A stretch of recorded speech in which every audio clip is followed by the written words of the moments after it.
اعوذ باللہ من الشیطان الرجیم بسم اللہ الرحمن الرحیم یا ایھا الذین آمنوا کتب علیکم الصیام کما کتب علی الذین من قبلکم لعلکم تتقون صدق اللہ العظیم۔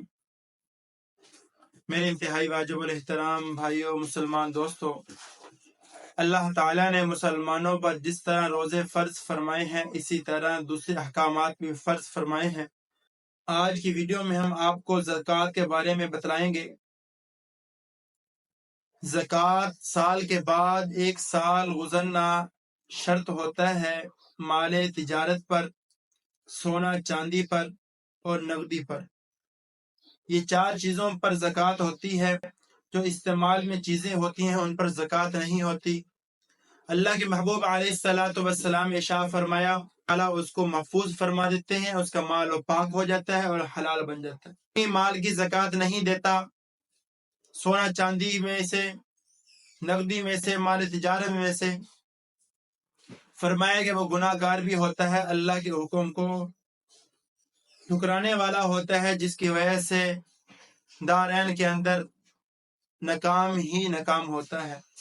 مال پر سال گزر گیا، اس پر زکوٰۃ ضروری ہے۔ زکوٰۃ 40واں حصہ ہے، 100 میں سے 2.5 روپے اللہ کے راستے میں مستحقین تک پہنچانا، اس کی ملکیت کر دینا، یہ زکوٰۃ کہلاتا ہے۔ زکوٰۃ کا معنی ہے پاک کرنا۔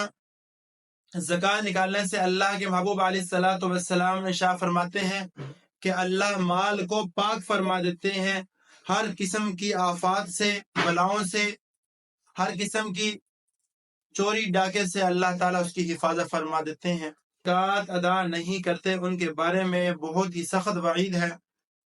اللہ کے محبوب فرماتے ہیں ایسے لوگوں کو کل قیامت والے دن وہ مال سانپ کی شکل میں ان کے گلوں میں ڈالا جائے گا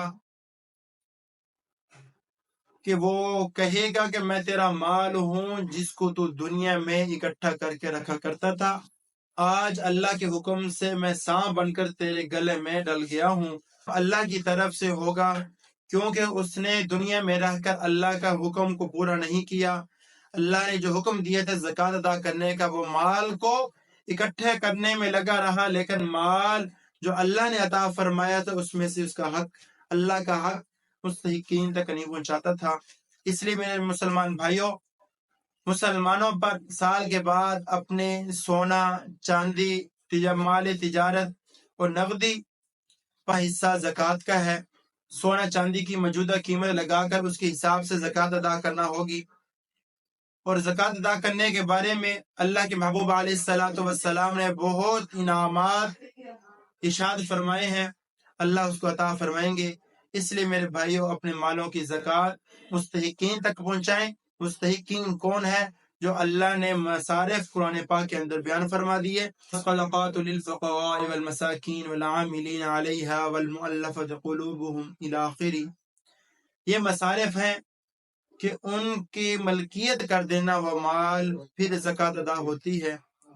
آج کل چوکوں چرواہوں پر، گلی کوچوں کے اندر مانگنے والے، اللہ کے نام پر صدائے لگانے والے، ان کو معذور بھی نہیں ہے، جو مستحق بھی نہیں ہے، ان کو ایسے پیسے زکوٰۃ دینے سے زکوٰۃ ادا نہیں ہوتی۔